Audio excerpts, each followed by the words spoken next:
Let me bring this meeting to order. First of all, I want to apologize to our witnesses for the delayed start. We had a delayed vote in the House of Commons, and then the committee members, many of them, make their way over to the committee room. But welcome. This is the 9th reunion of the Indigenous and Northern Affairs Committee, as you know. We are gathered here on the unceded territory of the Algonquin Anishinaabe Nation. Aujourd'hui, on continue notre deuxième étude. Today we are continuing our second study on the effects of the housing shortage on Indigenous peoples across Canada. And to begin the discussion today, we have three guests. Polly China, Minister, Northwest Territories Housing Corporation. We have Ms. Rejili Amak, Chairperson of the Igloolik Housing Association. And we have Mr. Aaron Devereaux, President and CEO of the Nunavut Housing Corporation. I don't need to remind everybody about the health measures that we are following in this period of COVID, so I won't dwell on that. To ensure an orderly meeting, to outline a few rules to follow. Members and witnesses may speak in the official language of their choice. Interpretation services in English, French, and Inuktitut are available for this meeting. You have the choice at the bottom of your screen on either the floor, to choose either floor, English, or French. If interpretation is lost, please inform me immediately and we'll ensure interpretation is properly restored before resuming the proceeding. Raise screen can be used at any time if you wish to speak or to alert the chair. Before speaking, please wait until I recognize you by name. And when speaking, please speak slowly and clearly. And when you're not speaking, your microphone should be on mute. And please stick to the allotted time. We have 1 hour for this first panel.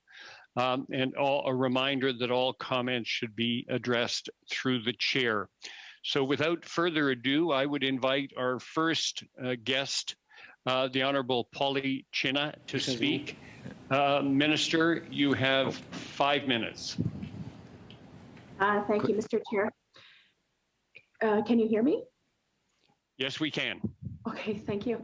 Thank you for the opportunity to appear before the committee on the important subject of the effects of housing shortage on Indigenous peoples across Canada.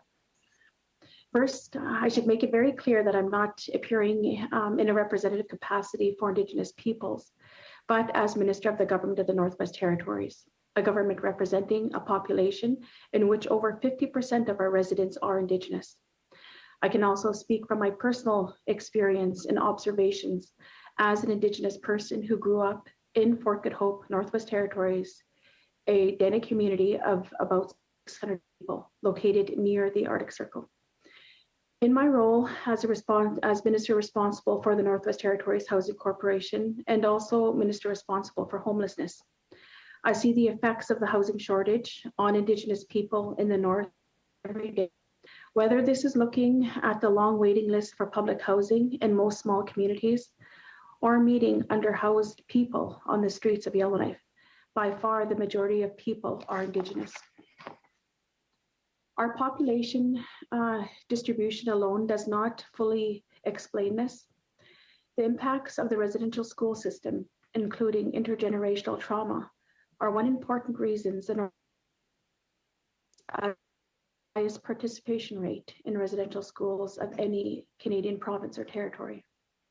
We continue to work with Indigenous governments, communities, and other partners to address these impacts through actions as implementations of the Truth and Reconciliation calls to action, but there's no quick fix. Distribution of economic opportunities, another reason many Northwest Territories communities suffer from the lack of economic opportunities, which increases reliance on public housing. This is especially true in many of our smaller communities where the population is almost entirely Indigenous. As a territory, our reliance on public housing is greater than any other Canadian jurisdiction other than Nunavut. While important progress is being made in adding new public housing units with the help of the federal government in recent years, the need is vast and requires sustained effort. Yet another reason is the cost to build, maintain, and heat housing in Canada's north. These costs can multiply in times of cost of each unit in southern Canada. Over the life of the unit, these issues are not easily fixed either. They are the result of combination of remoteness of communities, harsh weather conditions, and limited reliable transportation infrastructure. What can be done to address these impacts and their impacts on the public of the Northwest Territories, and in particular the Indigenous population? I would offer a few suggestions specific to housing. The federal government needs to continue to be our partner in addressing the Northwest Territories housing gap. This means sustained multi-year capital funding to increase the stock of new public housing in our territory. The federal government needs to revisit its policy choice to wind down operating funding for public housing. The decision made in the 1990s had a disappropriate effect on northern jurisdictions because of the much higher cost of operation and maintenance in the north, and the territory's much heavier relative reliance on public housing. Work with the Indigenous partners, governments, we welcome Canada's recent efforts to ensure distinction-based funding flows to Northwest Territories Indigenous governments for their housing priorities. And it does in the South. This can help the overall situation in the Northwest Territories. The government of the Northwest Territories is taking steps to ensure that we support collaboration with Indigenous governments for the best combined positive effect. Finally, federal government housing funding to the GNWT needs to be flexible enough for the GNWT to determine its own priorities, which may be different than those of southern jurisdictions. We are seeing some encouraging signs that it is understood by the federal partners, and we would like to continue. I look forward to hearing from the committee questions and wish you well with the work, and context of the study is very important. Masi, Mr. Chair. Thank you very much, Minister. We'll now pass to our second guest, Ms. Amak. Ms. Amak, you have 5 minutes.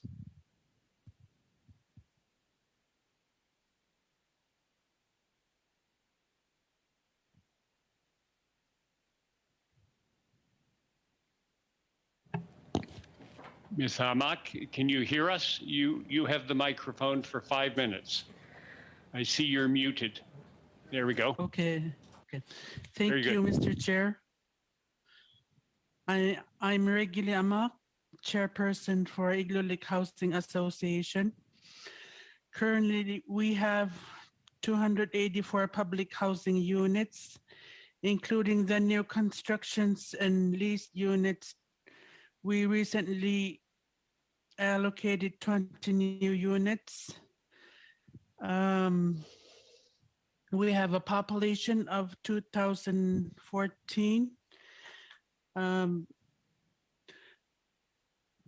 Just to speak for the community, when colonialism started by federal government, they picked up families from their camps, bringing them to Igloolik, bringing next to nothing,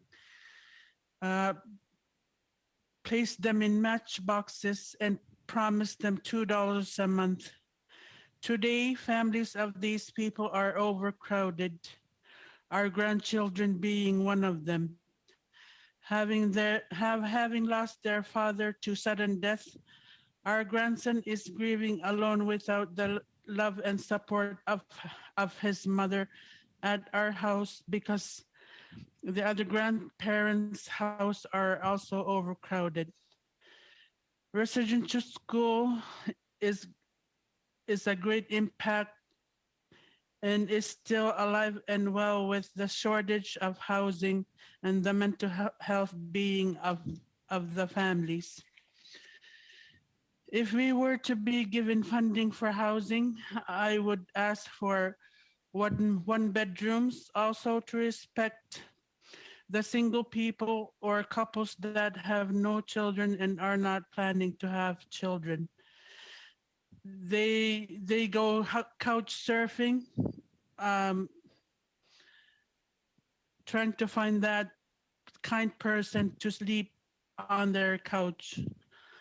Although there are 183 people on the waiting list, some still not bother to apply because it's next to impossible.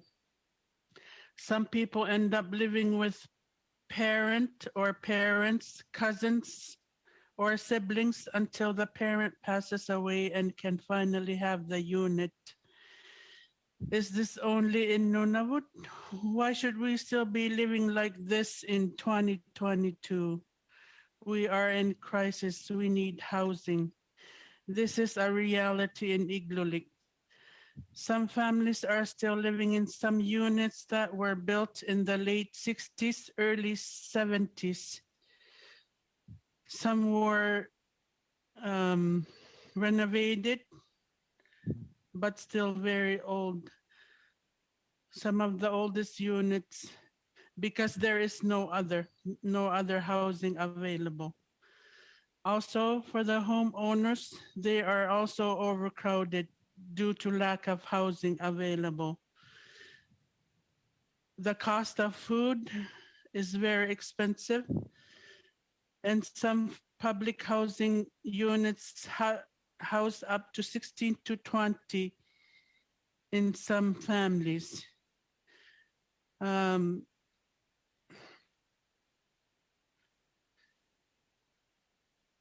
I think that's about it. Thank you. Thank you very much, Ms. Amak.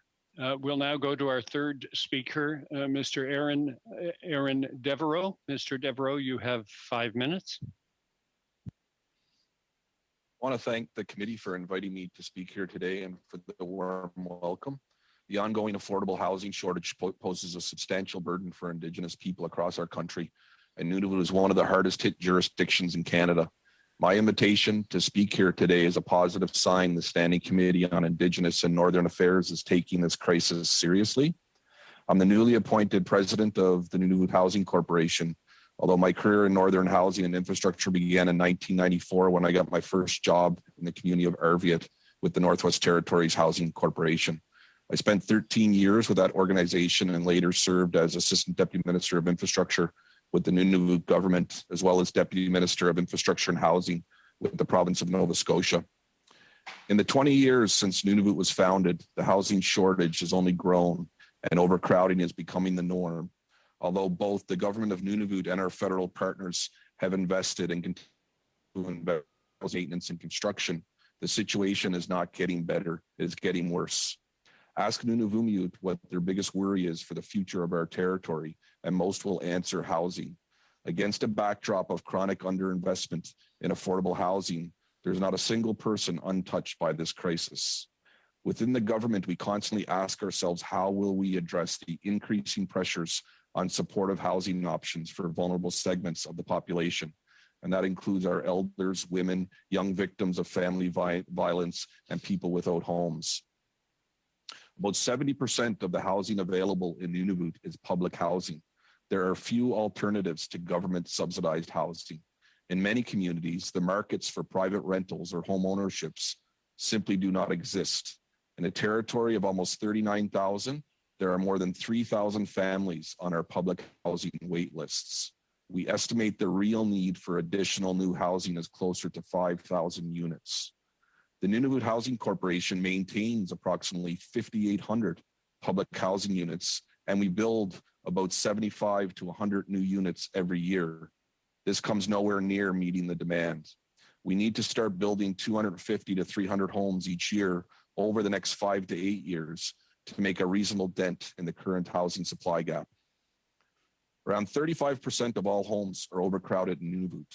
For Inuit households, that number rises to approximately 56%.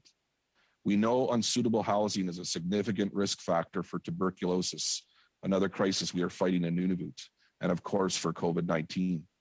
Overcrowding is also a driver of many of the social problems in the territory, such as family abuse and the suicide crisis. This stresses our healthcare, justice, and social services institutions, and it poses an obstacle to employment, education, and training opportunities for our residents. Earlier this year, the Nunavut community of Pangnirtung held the rare distinction of fighting outbreaks of COVID-19 and tuberculosis at the same time. You can imagine how this limits efforts to prevent the spread of either disease. In addition to overcrowding, the poor condition of existing homes across Nunavut continues to be a driver of negative social outcomes. Homes requiring major repairs doubled from 20% in 2006 to approximately 40% in 2018. This compares to the national average of approximately 7%. Mold continues to be a significant issue across our portfolio of existing public housing units. The Nunavut Housing Corporation has completed remediation work to approximately 150 public housing units over the past 5 years, and there's hundreds of more units that need to be remediated. We anticipate spending approximately $30 million over the next 5 years to address the units in greatest need of remedial actions. And we will still have many more units requiring action, but limited funding impacts our schedule.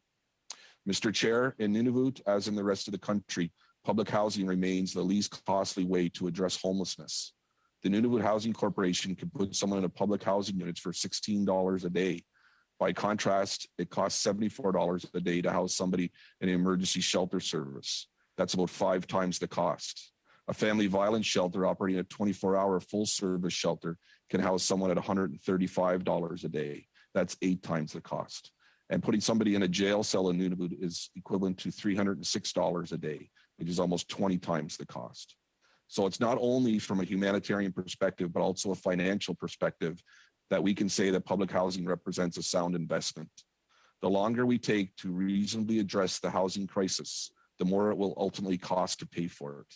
In 2019, the federal and territorial government struck an agreement to provide nearly $316 million over 10 years to repair and build affordable homes across our territory. We estimate it will take approximately $3 billion to build the 5,000 housing units we need over the next 5 to 8 years. That price tag is only going to get steeper with each passing year as the cost of construction escalates. We all need to work together to close this staggering housing supply gap. I appreciate the opportunity to speak to you. I'm happy to answer any questions. Thank you, Quianami. Thank you, Mr. Devereaux. We'll proceed to the first round of questions, beginning with from the Conservative Party. Ms. Stubbs, you have 6 minutes. Thank you, Chair. Appreciate that. Thank you to all the witnesses who have given your time to spend with us today. I couldn't agree more, and I know that all of us, regardless of what party we come from or what region we represent, agree completely that safe, secure, affordable homes are critical to quality of life, to standard of living, to health outcomes. I do have to confess, I sit here as a conservative who's a proponent for limited government and responsible spending, but am shocked and disturbed by what is clearly a colossal humanitarian failure to ensure sufficient housing for fellow Canadians in northern and remote communities. And I guess what I'm grappling with here is if governments, and I say this, of all stripes and over years, have failed to be able to provide this very core necessity for human beings, I really am interested if we can get to learning about whatever other options or partnerships might be available through either private sector partnerships or community partnerships to help be part of the solution. But before we get there, I invite each of you to boil down in specifics any way you wish on the existing challenges to your public housing programs and for your residents. If there are key barriers that you could identify and a number of key solutions, I sure would welcome each of you to start off with talking about those. Thank you, Ms. Stubbs. Perhaps I'll suggest that Minister Chinna, you get us going. Thank you, Mr. Chair. And thank you so much for the opportunity to be here as well, too. And I just, housing is quite significant throughout the country, but, I just really want to press the importance of, housing and the effects in the northern communities as well. And also looking at the delivery and the funding that we do receive. I would like to look at direct funding to the Northwest Territories. We have been working with the Indigenous groups as well too, and they with their lobbying efforts as well. But for the Northwest Territories, we do have 2,600 public housing units throughout all 33 communities. But we haven't had a new housing delivery in decades.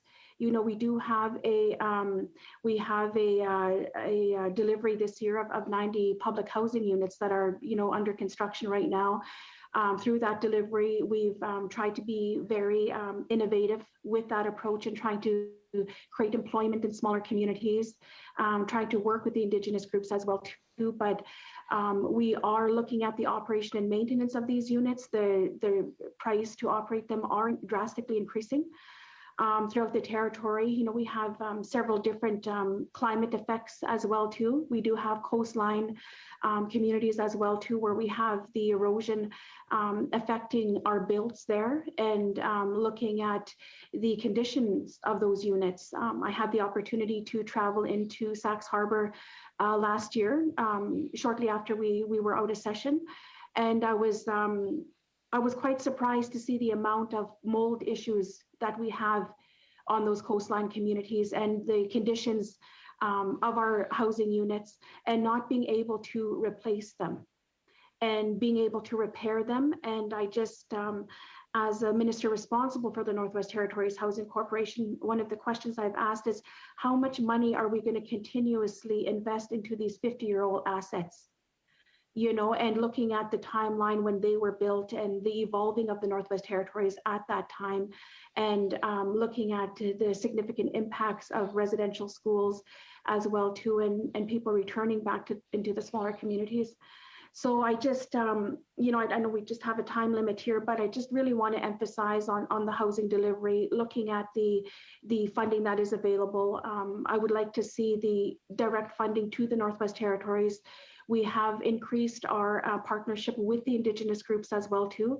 One of the things that the territories has done is that we've created a Council of Leaders working group, where we have every Indigenous group at that table trying to come up with housing solutions. But with the 2,600 units that we have had in the territories, with no increase in the past 50 years, and our assets are deteriorating, and we are trying to invest into them, and they are just going to be beyond economic repair. We need to replenish that stock. Thank you, Minister. Ms. Amak, do you want to add anything?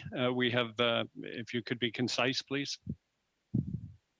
Yes, we are still researching funding opportunities for community housing projects that could probably be funded by the federal government.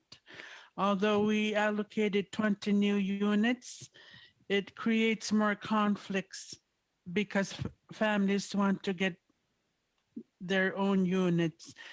And one of the issues is having seasonal construction. We get our housing supplies during the summer, fall, and they come in by barge. And the contractors are usually seasonal. Like they leave the construction for months, and then they come back when it gets warmer to finish the units. That's one of our issues here in Igloolik. Thank you, Ms. Hamak. We've gone way over the 6 minutes, so I'm going to go to our next speaker, Mr. McLeod. You have 6 minutes. Thank you, Mr. Chair. First of all, I want to say how much I appreciate hearing our colleague, MP Stubbs, speak about the issue of homelessness, and it certainly strikes a chord with me as a representative of the Northwest Territories, where our situation is at a crisis level, I would say. And I really appreciate the Minister of Housing, Polly China, joining us. I think Polly has done a lot of work as an advocate for the issue of housing, and we all know that it's not going to be an easy solution. We all know that there's no silver bullet that's going to fix it. And we have 33 communities, and every one of the communities are facing challenges, and there's no one-size-fits-all. So I'd like to ask the Minister if she could tell the committee what some of the barriers that she sees for the northern communities and governments to access some of the programs and the funding dollars that are available, and what can be done to make accessing these dollars easier.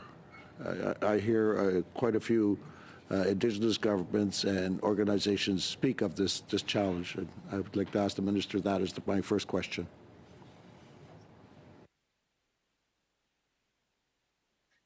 Go ahead, Minister.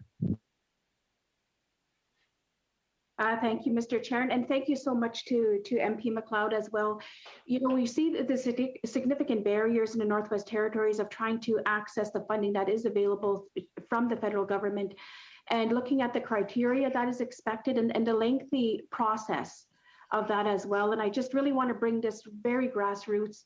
You know, we've got Indigenous organizations and representatives that are trying to access this funding, and they don't have the capacity to be submitting these proposals going forward, and the amount of information that is required for these builds and for the type of housing that they need, and trying to address these real strong concerns leading right to mental health, to overcrowding, to addiction. And looking at those barriers and working with the Indigenous groups, I'm really wanting to look at understanding those barriers from a smaller community, an isolated community. And, you know, when we're looking at one of the concerns that were brought up was the pursuing and looking for consultants throughout the territory to submit these applications going forward. Even that is quite not even time consuming, but even to understand. The Housing Corporation has done that. We've hired an employee to be working directly with CMHC here in the Northwest Territories to further explain what those criteria are like for the Indigenous groups to be accessing the funding. The other thing is the operation and maintenance funding as well too, and the declining of the CMHC funding as well. It's kind of put the Northwest Territories in a panic that we're, you know, looking at the date of 2038 and what does that look like for us, for the Northwest Territories, and looking at our operation and maintenance funding for that as well. And then also the direct funding that, you know, can be available to the territory, so we could work directly with our Indigenous groups, directly with the 33 communities, and start replenishing the 2,600 units that we're still operating and maintaining them for the past 50 years. Thank you, Mr. Chair. Okay. My last question is, I wanted to know if you could tell us what the Government of Canada can do to help to reduce the cost of building new homes in Northwest Territories. Do you think there's ways to build local capacity in the communities to make construction and repairs of units more affordable?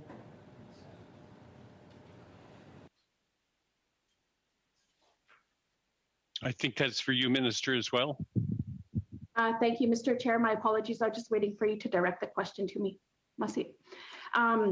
You know, I just think that looking at cost savings for the Northwest Territories, we're going to see an influx of material coming in, and we're already building duplexes at, you know, they're coming in at 1.2 million, and that is throughout the territory. And depending which area that we're constructing in, not all communities are accessible by highway. We have some communities that are fly-in as well. We've got the winter road season that, due to climate change, we're missing. I think every year we're shortened by a week and days, and that's crucial to our communities.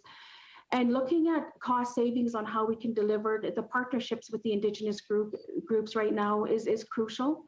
And it's something that we really need to emphasize on, and working collaboratively with them as well, and really understanding the crisis that they are experiencing in the smaller communities. But looking at cost savings right now, the material flying into the communities is pretty much quadrupled, I want to say.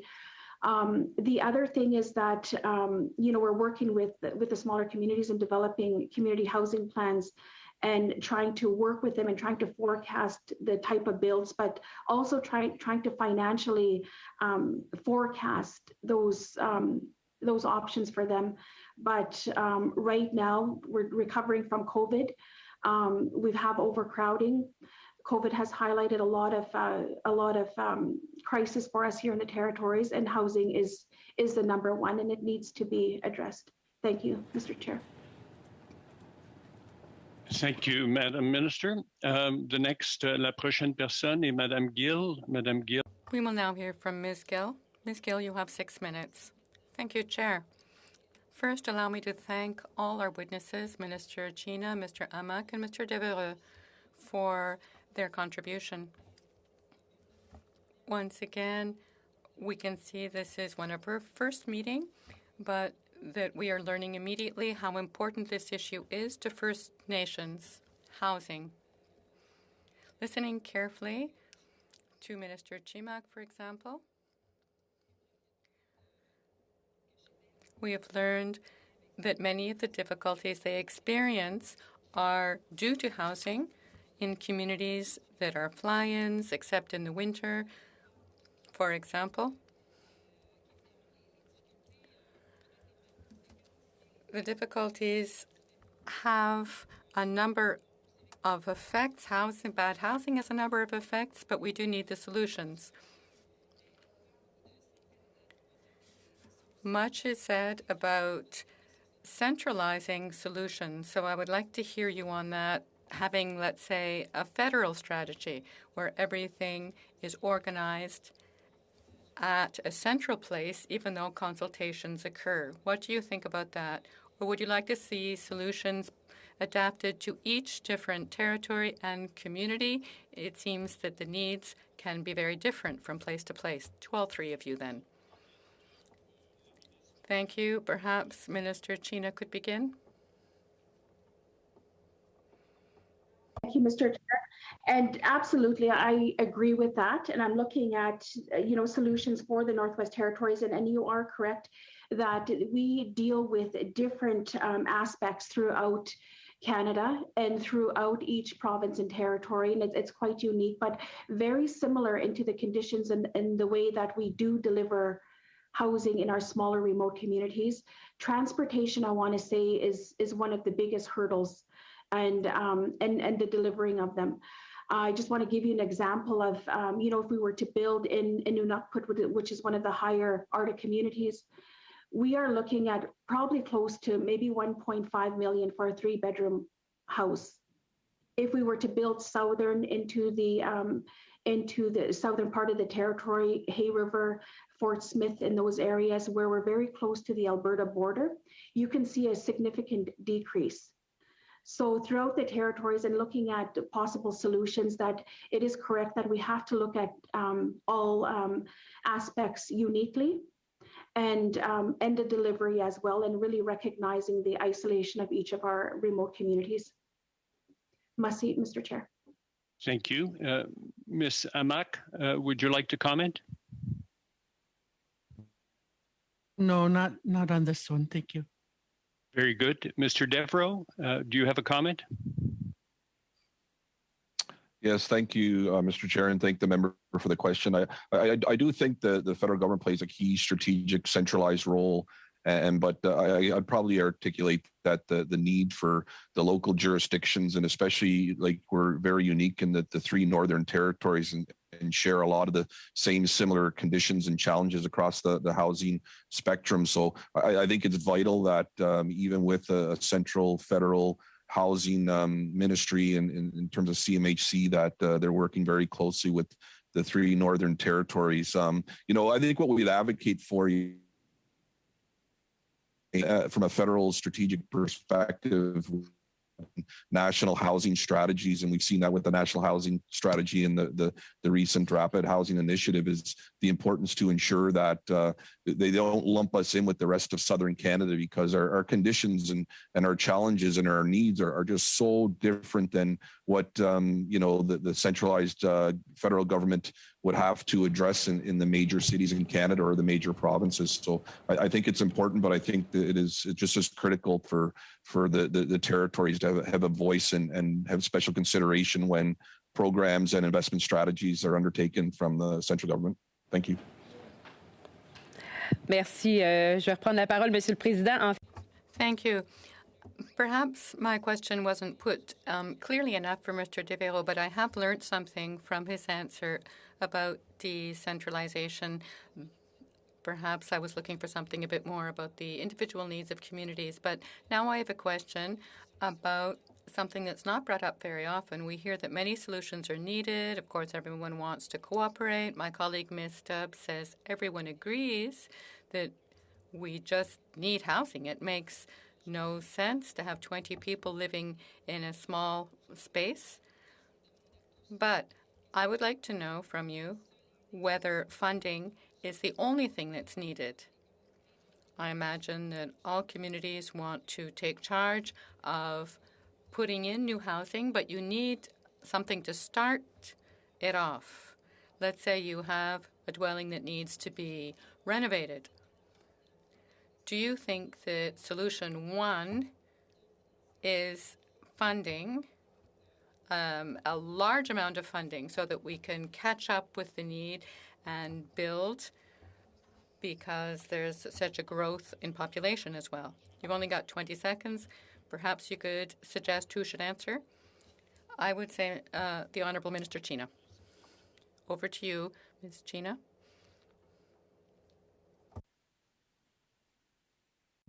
You have the floor, Ms. China. Okay, thank you. Thank you. And, absolutely, like, I'm just really thinking about, we need funding to address the housing crisis in the north and in all provinces and territories. But the other is capacity, that we need employment and training as well too, and looking at the operation and maintenance funding for addressing the housing needs. Also looking at the living conditions as well, and addressing the social impacts that homelessness and the lack of housing is also creating. It's almost like, I want to describe it as a branch, that housing is the solution, but also we need to understand the operation and maintenance of that, the education and training on how do we maintain and operate those units as well too. But and first of all too, I would really like to highlight the partnerships between the federal government, the territories and provinces, and the Indigenous groups. We need to come together at one table and look at housing solutions for each of our communities and our provinces and territories. Merci. Merci, Madame Gill. Thank you, Minister. We'll now go to Ms. Idlout.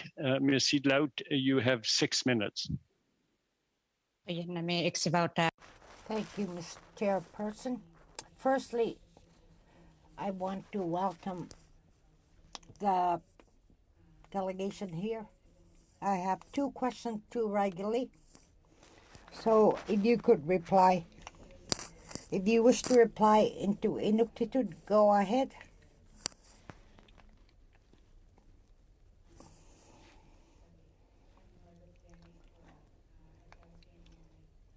To Riley, I ask, how can you describe how it happened that there are 16 to 20 people in one unit, in one house?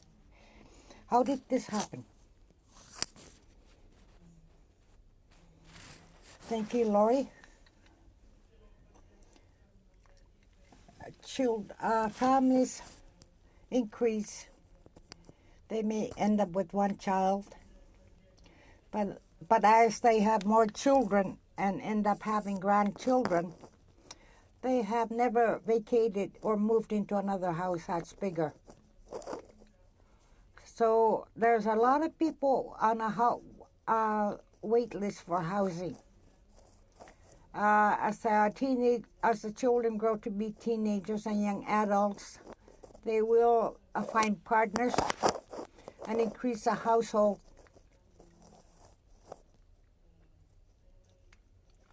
It's very difficult. In no time, you can end up being in an overcrowded housing, and there are a lot of social problems in an overcrowded housing. Many people live in overcrowded housing. Thank you. Second question. Can you describe how a person ends up couch surfing?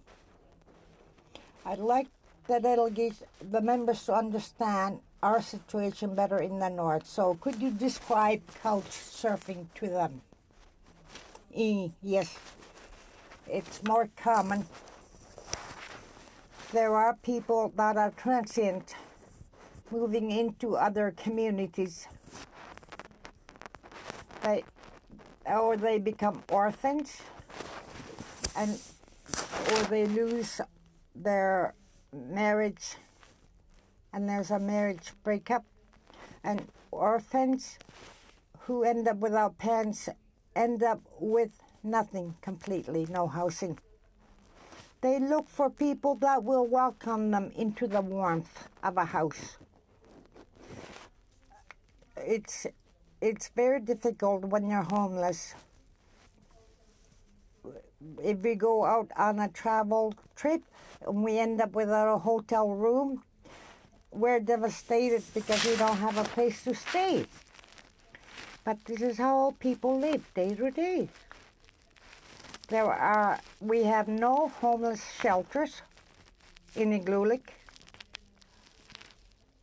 So couch surfing and looking for kind people to let you in and sleep on the couch is the only way to survive the winter. Thank you. Thank you very much for your wonderful reply. To Mr. Devereaux, I have a question. I know that many people go through a hard time because of lack of housing. A couple of weeks ago, when the government of Canada made an announcement of 101 affordable housing units for Nunavut,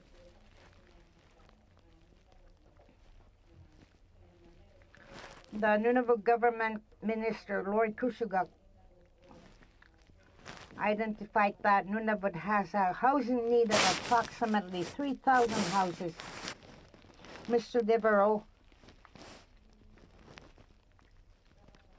can you help us understand why such a large gap exists between what is being asked for and what is being given? What is the rationale what rationale is the government giving you as to why only 101,000 can be built when the need is so high?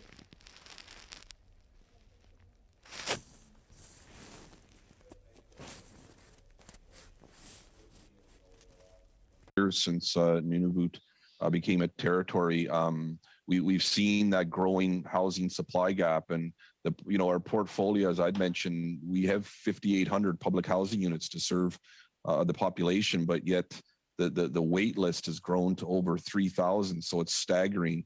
So the reality is we just don't see enough investment to meet that demand. And over the last number of years, the Housing Corporation building 75 to 100 units a year, it's like one step ahead and two steps back every single year. And it just highlights the reality for the need for increased investment across the various levels of government, but also too, one of the members had brought up the importance of leveraging other key stakeholder groups, including private sector. And I think certainly we have to figure out how to do that. And I'm hopeful in the coming years that we can leverage relationships with the Inuit orgs and other key stakeholders in the industry to find more investment. But it has to start with, I think, escalating the housing crisis to the point where we see increased investments coming from the federal government and as well as the territorial government. Thank you, Ms. Seedlout and Mr. Devereaux. We now have a second round of questions, slightly shorter, and we'll start with Mr. Vidal from the Conservative Party. Mr. Vidal, you have 5 minutes. Thank you, Mr. Chair, and I want to thank our witnesses today for their excellent testimony. I'm going to begin with Mr. Devereaux. Mr. Devereaux, in 2018, during a meeting of the Environment Committee, the Director of Infrastructure for your organization, at the time, his name was Mr. Gary Wong, he noted significant cost factors in association with the remoteness and isolation, which you referenced many of those today in your comments, and many of them beyond even just kind of the infrastructure and housing costs. As someone who represents a northern and remote riding, I understand the increased costs of transporting materials to remote sites. I understand the value of experts and skilled labor in some of those remote communities. Back in 2018, Mr. Wong said, and I quote, "There's a great desire in the North to build capacity, to therefore try to involve and train more local people to become familiar with infrastructure. It's almost for the next generation because it doesn't exist today, and we're building toward that. It is a cost factor, and those economic development parts of contracting in the North are extra cost factors," end quote. I'm just curious what measures your organization has taken since 2018, based on Mr. Wong's testimony, to increase local skilled labor, and if some of those measures if you're seeing some success on some of those measures.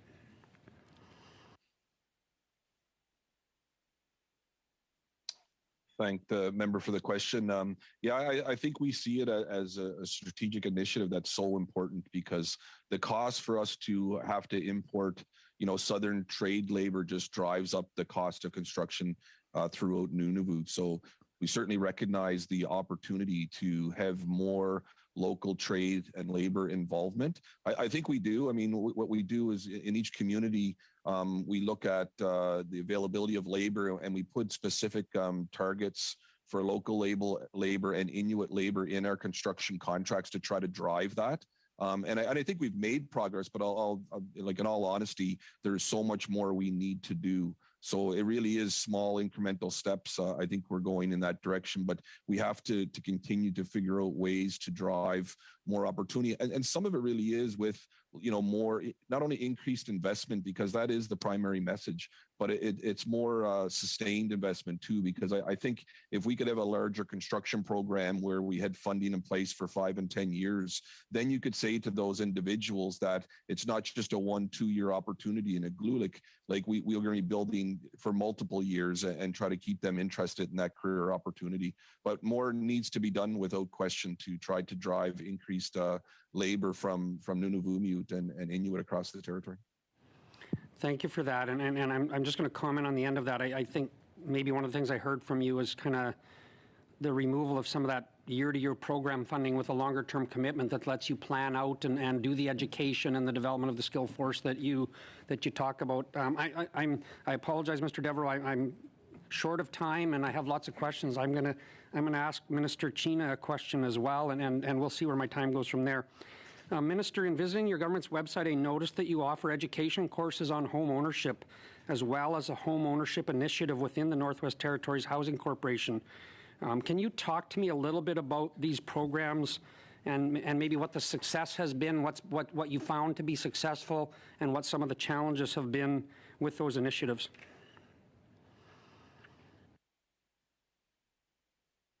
Thank you very much for your question. And for the corporation, it's a strategic investment to be investing in the smaller communities to help them to build capacities. And looking at apprenticeship is one of our main goals. So far, the Housing Corporation has successfully seen 33 apprenticeships throughout our time. The other thing is that I just want to touch quickly on is rolling out the delivery of the 90 units. We have built it in as a requirement with the contracts coming in that they have to hire local, and they have to be at least apprenticing one local individual on site when these units are being delivered in the smaller communities. And we do manage those numbers as well too, and the contractors do come in and they do provide an update on those apprenticeships as well. Interject And, quickly. I just want to interject quickly because I'm going to be out of time and the chair's going to cut me off. Would you just comment briefly on the home ownership program? I'm really curious about the home ownership program that your website talks about. Okay, thank you very much. And my apologies. I just like to get a lot more information out there. But anyways, those home ownership programs are to work with our clients so they're able to operate and maintain their homes, looking at the furnace builds and looking at the leveling, the roofing, and the helping them to support the long term of those units and the sustainability of the success of those clients. And those courses are reviewed as well too as we construct more at the ground level. Thank you, Mr. Chair. Thank you very much, Mr. Vidal, and Minister. We'll now proceed to Ms. Atwin. Ms. Atwin, you have 5 minutes. Thank you so much, Mr. Chair, and thank you to our witnesses and to our committee members. I'm speaking to you from the unceded Willistoq-Galliag territory here in Fredericton, New Brunswick. With my short time for questions, I really want to focus in on, Mr. Devereux, you mentioned a little bit about the cost of not doing something, kind of the forethought of what that looks like. But I'm also wondering in that same line, is there room for considerations around what types of housing are being built? Consider antimicrobial building materials, for example, to deal with some of these challenges that have been identified with the current housing stock. I'm just wondering if there's considerations that have been made or if there is even room to do that, as far as confronting a humanitarian crisis at the same time. Thank you.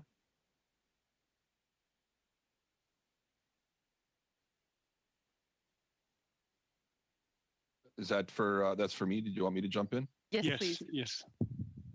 Okay, thank the member for the question. Yes, I think they're great feedback and comments. In 2022, I would probably say the design of our housing units in Nunavut would be comparable to energy efficient designs across the country. So we certainly moved into that realm. I think opportunities exist for us to try to drive down the cost of construction, to be looking at higher density development where we look at multiplexes as compared to smaller density. So I think that's important. We do have a number of energy efficient programs, and we certainly look to renewable technologies to help drive down the life cycle and ongoing operating costs of our units. We do, but it comes down to really that investment equation. We need to be investing more money into a build program, and we need to ensure that we're building modest homes, and I can attest that we have a reasonably affordable design. And I think that building envelope is a strong building envelope. It has to be, because the environment up here and the conditions are so harsh that if we didn't have a good envelope, we'd be spending an awful lot of unneeded money on O&M. But yeah, I think it comes back to us ensuring that we have good sustainable design, and we're investing in additional builds. Thank you. Thank you very much. I wonder if Minister Chena, if you'd like to add to that. Thank you so much for your question. I'll try to be very quickly because I will be cautious of the time. What the Housing Corporation has done is that they have looked into energy savings as well too, and looking at how can we look at the funding that we're receiving and the cost savings of that as well for the operation and maintenance. One of the projects that we had just finished is we've looked at a biomass initiative for a 42 complex building area here in Yellowknife. We've also taken that into the smaller remote communities. We've just entered into a partnership with my colleague for Department of Minister of Infrastructure, and looking at a biomass project in Aklavik, and looking at the biomass project to be incorporated with the school. So we're looking at different solutions and working together as a government to try to look at more of a cost-effective, efficient way to be developing all programs within the territories as well too, and recognizing the cost of operation, maintenance, and energy savings as well. Masi. Oh, thank you so much. And just really quickly, again, I'm running out of time, but perhaps for Ms. Amak, and also thank you for speaking in your language as well, and to Ms. Idlit, it's always a pleasure.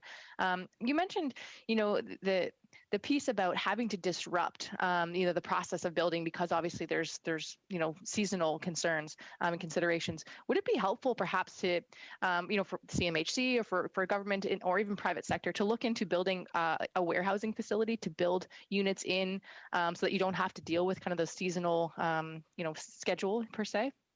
Thank you.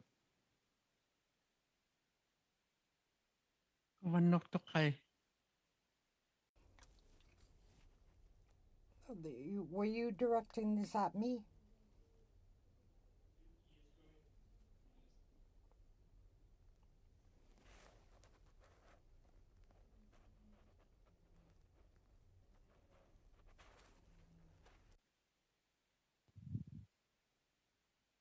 Sure. Thank you. Perhaps Mr. Devereux, I don't know if you wanted to comment on that piece as well. Yeah, thank you for the opportunity and totally agree. I mean, it's certainly something over the last number of years we've looked at. And again, it'll come back to me sort of harping on the need for increased investment to increase that build program. But if we were indeed able to be building 250 to 300 units a year, then the business case for having a modular construction plant situated in various communities in Nunavut starts to make more sense. So it's on our radar. We've been spending time over the last number of years with partners across the housing sector here in Nunavut, looking at that opportunity because it would drive employment in Nunavut, but it captures these crazy costs we have for having to bring materials in by sea lift. Nunavut, as you're aware, 25 communities, no road system connection, so we rely 100% on all some very short marine supply season to get our materials brought in, and very, very expensive costs. So I think it's something we are looking at and agree is a great idea. We need the volumes of units to support that business case. Thank you, Ms. Adwin. We'll go to Madame Gill. Vous avez 2 minutes et demie. 2.5 minutes, Ms. Gill. Thank you, Chair. I have a question about the lack of absence and the relationship between that and cultural activities, the cultural life of Indigenous peoples and their communities. What I mean is, what will the effect of this shortage have on people leaving the communities and abandoning their culture? Minister Chinna, why don't you start us off? We have 2.5 minutes for all three of you to respond. Okay, thank you, Mr. Chair, and I'll be very quick. And this has a significant impact. And looking at the people being removed or abandoning from their communities and the loss of culture, language, and identity as well is quite a huge factor. And it leads right into mental illness and looking at that's the sustainability for wellness of those communities as well. Thank you, Mr. Chair. Ms. Amak, would you like to comment? No, thank you. Okay. Mr. Devereux, would you like to comment? I think I just totally agree with Minister Chinna. Like the impacts, I think of the housing crisis and not having enough affordable housing units for the demand and the needs of Nunavummiut is driving very negative social outcomes, as was mentioned. So I do agree, and it elevates the importance of us having to address this crisis. So I think it's a good point. Thank you. Merci. J'aurais aimé savoir, est-ce qu'il y a des chiffres? Thank you. I would like to know if, to your knowledge, there are any figures about the fact that people will be leaving their communities due to housing shortages. Ça s'adresse évidemment à And of course, this is for all witnesses, if this is something you know of. Minister Chinna, are there such statistics about exodus because of housing problems? Thank you, Mr. Chair. I don't have that information right at my fingertips, but then looking at the shortage of housing for here in the Northwest Territories, 33 communities, we don't have homelessness initiatives in each of the communities. The larger center is Yellowknife. So we often see people leaving from their communities, relocating in Yellowknife, and which becomes a homelessness issue, and how to address and how to return the individuals back to the communities. But lack of housing, they're not able to return as quickly as they possibly can. But just no housing in the smaller communities. The opportunity is in the larger center. Thank you, Mr. Chair. Merci, Madame Gill.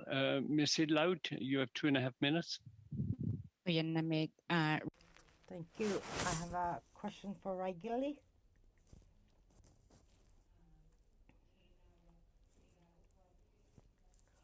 I'm trying to educate the MPs about northern issues and Aboriginal and Indigenous affairs.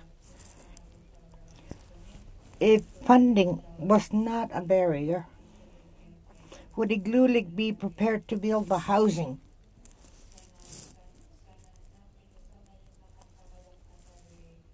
and conduct the repairs needed? You get laborers to come in and help to erect houses. They may come in to build 20 houses. Do you have Inuit that are working in housing and are able to work at housing?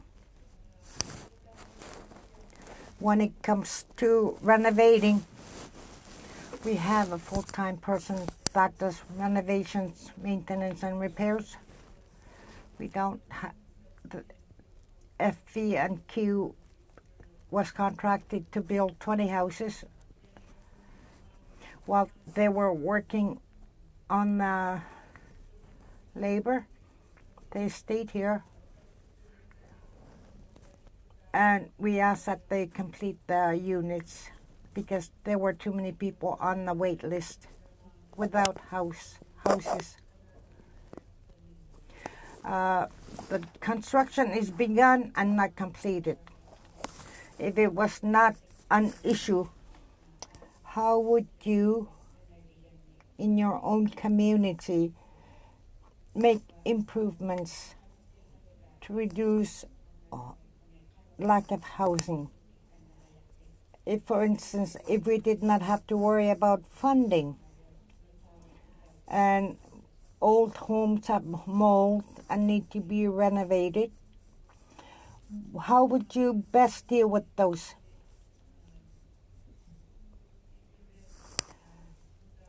What, for instance, a plumber, electricians, and maintenance workers.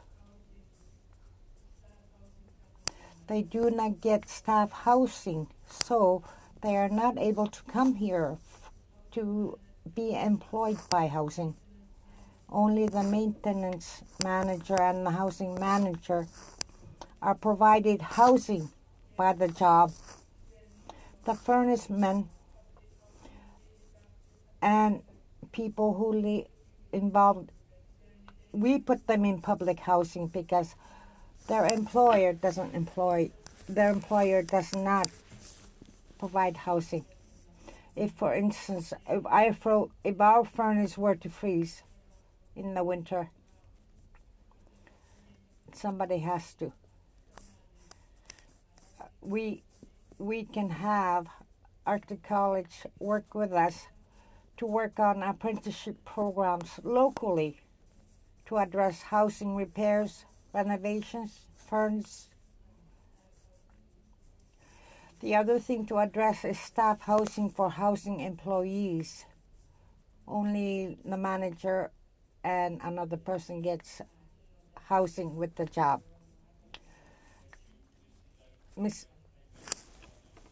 I just wanted to thank our three guests today, the Honorable Polly China, Ms. Regili Amak, and Mr. Aaron Devereaux for your important testimony. Thank you for taking the time to be with us. I'm sorry it started a bit late, but we did keep all the time that we could for this. So thank you very much for coming today. With that, we'll proceed to the second panel. Madam Clerk, please let me know when we're ready to start the second panel. Certainly, I'll just do a quick sound check.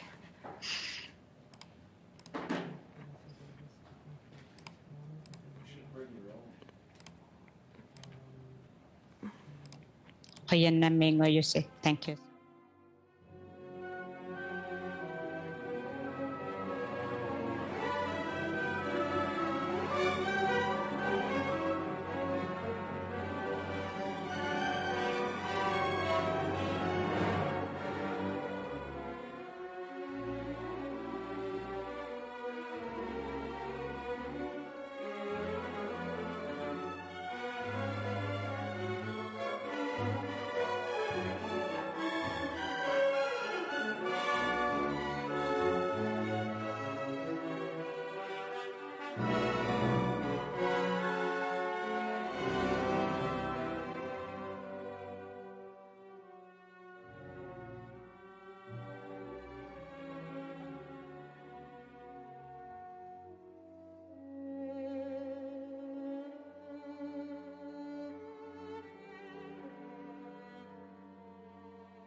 Madam Clerk. So welcome, Margaret Foe, Chief Executive Officer, CEO of the Aboriginal Housing Management Association. Welcome, Mayor Kenny Bell, Mayor of Iqaluit, and also Roxanne Harper and Candace Bennett from the First Nations Housing Professionals Association. We'll hear from each of you, and then we'll proceed with the round of questions.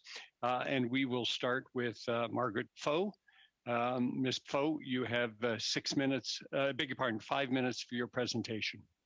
Somehow I lost a minute. Ni'it, hello everyone, and Toyaksit Nun, Mr. Chairperson. Toyaksim, thank you everyone for this opportunity. I guess in the necessity of brevity, I'll just get right to the point. The words that I'll speak today will be candid and likely make some uncomfortable, and for that I make no apology. As a First Nations woman from a long line of ancestors, we have been uncomfortable for over 150 years now. These words, however, do not simply reflect me or the organizations that I am affiliated with. They do represent the voices of hundreds of thousands of Indigenous peoples, not only across this country, but across the world, who have been dispossessed because of colonialism. They are the words of a generation still struggling to see true and meaningful reconciliation become a reality within their lifetime. So just a little bit about myself. For the past 5 years, I've been the CEO of the Aboriginal Housing Management Association. I'll refer to it as AMA from here on. I'm also a member of the Indigenous Caucus Working Group, working with the Canadian Housing and Renewal Association based in Ottawa. I have a long-standing career dedicated to urban Indigenous housing. In fact, my 28-year-old daughter's first words were not mama, but were AMA. That is the years of frontline and lived experienced voices that we bring to the table. I come to you today with grave concern and absolute utter dismay at the release this morning from the Prime Minister's office with this quoted wording: making a significant additional investment in Indigenous housing in 2022. It will be up to First Nations, Inuit, and Métis communities to determine how housing investments are designed and delivered. For us, demonstrating once again this country's willful ignorance or purposeful discrimination of neglecting to recognize that 80% plus of all Indigenous peoples are not captured in a distinction-based micro-focus. And I'm going to frame this from my own direct experience. I'm a 60s scoop child. I was literally taken off the birthing table and fostered, then adopted into a non-Indigenous family and non-Indigenous community. And I am only recently at 52 years of age affirming my matriarchal lineage. I am Tsimshian.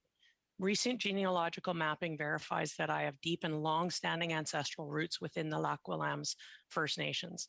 My origin story, however, is the legacy of active attempts of government to remove the Indian problem through residential schools. My birth mother suffered the injustices of a legacy of trauma, and she still suffers today. Unimaginable pain for many, but a truth that must be purposefully looked at. We cannot turn away anymore. Despite this recent affirmation of my ancestral connections, with the ongoing pain my immediate ancestors suffer through, I remain completely dispossessed from my nation. While I have a status card that verifies that I am status, excuse me a second.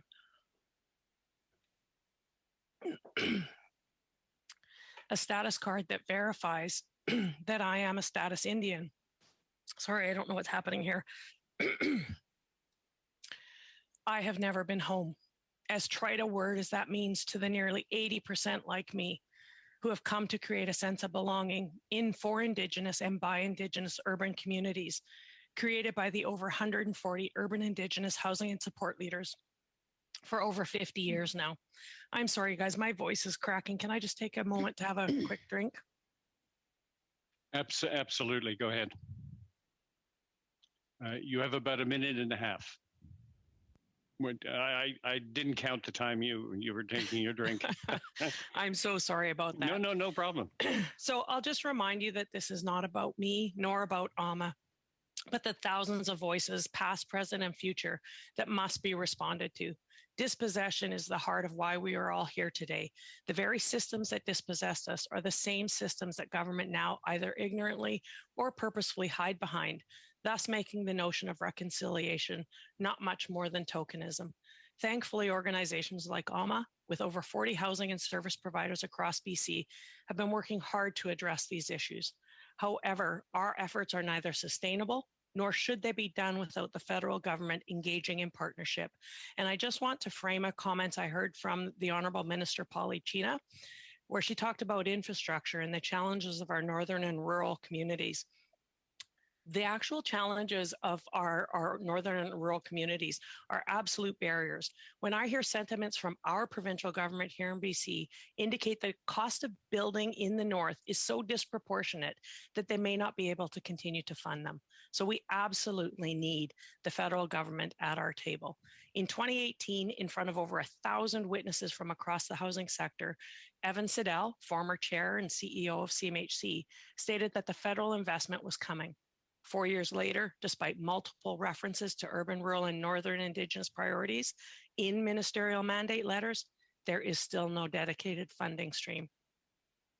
Long and short of it, we need the federal government to step up, partner with people like the Aboriginal Housing Management Association, partner with urban Indigenous housing leaders to ensure that representation is at the decision-making table by the 80+% of Indigenous peoples that are dispossessed and not connected to their traditional communities. Toyak Sim, thank you, everyone. Thank you, Ms. O. We'll now go to Mayor Kenny Bell, Mr. Bell, you have 5 minutes. Annemiek, and thank you to the committee for the invitation to speak today. My name is Kenny Bell. I'm the mayor of the city of Iqaluit, the capital city of Nunavut, and I'm also the president of the Nunavut Association of Municipalities. I took a lot of time and effort to choose my words precisely and to choose my words wisely and precisely to ensure that I not only share important information, but also the pain and sorrow that the lack of housing has brought on the citizens of Nunavut, especially Inuit. I am not here to speak on behalf of Inuit. I am here to speak as a friend, a lifelong friend. I was born and raised in the North. As Mr. Devereaux pointed out in his speech, 56% of Inuit households experience overcrowding, which we know contributes to many different social problems, including abuse, and to our long-standing and current suicide crisis. Inuit commit suicide 10 times the average, the Canadian average. Mostly young Inuit men. As a parent, I know my first priority is to provide for my family, but how can one even start when it's almost impossible to find a roof to put over my family's head? The federal government needs to change the way money is dispersed in the North and recognize that significantly more is required to meet the deficit in available housing stock. For instance, housing money for Nunavut in budget 2016 and 2017 totaled $316.7 million, over 8 years. The GN has estimated that it will approximately be 83 houses per year. Again, as Mr. Devereaux pointed out, there is a projected deficit of 3,100 to 5,000 units, and the population continues to swell, meaning Nunavut will never be able to catch up at the current rate. Moreover, money is dispersed per annum and must be used by the end of the fiscal. However, this does not always line up with Nunavut's relatively short shipping and construction seasons. Multi-year funding where funds are received in full and can be used up to into the course of 5 or 10 years would enable better planning and more efficient use of all the funds. I ran for mayor in 2019 because of our infrastructure deficits, including water and housing. I started a mayor's task force on affordable housing, and it has several important recommendations that I'd like to highlight today. I can make that report available to the committee members once it is translated into French. It is currently only available in English and Inuktitut. Inclusion of off-site improvements as qualifying expenditures under CHMC and other federally funded programs would bring Nunavut in line with other jurisdictions where off-site improvements qualify for CHMC funding. One large part of the issue is the lack of developable land in the territory. Millions of dollars are required just to prepare land and extend infrastructure in order to support new housing units. The second recommendation, creative partnerships with Inuit organizations. The GN alone cannot support the building of all new housing stocks. In fact, due to the government procurement policies, the GN has seen construction related bids inflated to a point where the GN is building at a significantly higher cost per square foot than when compared to the private sector. Number 3, keeping in mind the issue of lack of developable land, the conversion of federally controlled buildings that are currently sitting empty to affordable housing may be an important factor in addressing the growing deficit. Number 4, reducing the amount of red tape that acts as a barrier to nonprofit organizations accessing funding. For example, the Rapid Housing Initiative requires a partnership at a government organizational level that includes a contribution agreement. While many southern municipalities and provinces have such agreements, Nunavut does not have that in place, and there is no bureaucratic mechanism to support this. Number 5, completing the work on the National Resource Council to create Northern Building Codes will ensure that housing stock is built better, more efficiently, and requires less O&M. In response to a recommendation arising from the Senate Senate study on housing throughout Nunavut, throughout Inuit Nunagat, the Minister of CHMC, Genevieve Ducos, sorry if I butchered that name, told the committee in 2016 that the National Research Council was actively working on these standards. However, the building codes have yet to be seen. In closing, Nunavut is the most unique, beautiful, and largest landmass in Canada. We have our challenges, that is for sure, but our two biggest issues, infrastructure and housing, can easily be fixed with more money. The simple answer is more money. All other social problems will take time, money, and a lot of work across many different professions. Let's put a roof over our heads by changing them to multi-year funding, better release of funds, and to more money to give us a fighting chance at change. Thank you, and I will stick around for questions at the end. Kianami. Thank you, Mr. Mayor. We'll now go to, I'm assuming, Ms. Harper for 5 minutes. If it's Ms. Bennett, go ahead, Ms. Bennett, for 5 minutes. Thank you. Good afternoon, members of the Standing Committee. My name is Roxanne Harper. I'm originally from Nuttawatnik First Nation, located in the province of New Brunswick. I am a board member with FNHPA, the First Nations Housing Professionals Association, and I'm joined today by our executive director, Ms. Candice Bennett, who both of us, I will let you know, are both certified housing professionals. The housing shortage that First Nations face is not new. It has existed for many years, has in fact gotten worse due to the global pandemic. We know that 36.8% of First Nations people living on reserve are living in what is considered overcrowded conditions. This is compared with 18.5% of those off reserve. The housing shortage results from many things. Just to name a few, the increasing demand for housing assistance, chronic underfunding, inadequate human resources. Every day on reserve in Canada, First Nations are confronted with the reality of the housing shortage. We know that some of our people, our elders, our children, our women, and our families live in overcrowded and often unsafe conditions. This is not just a First Nations problem. This is not just an Indigenous housing problem. This is a Canadian problem requiring all of us to share in the solution.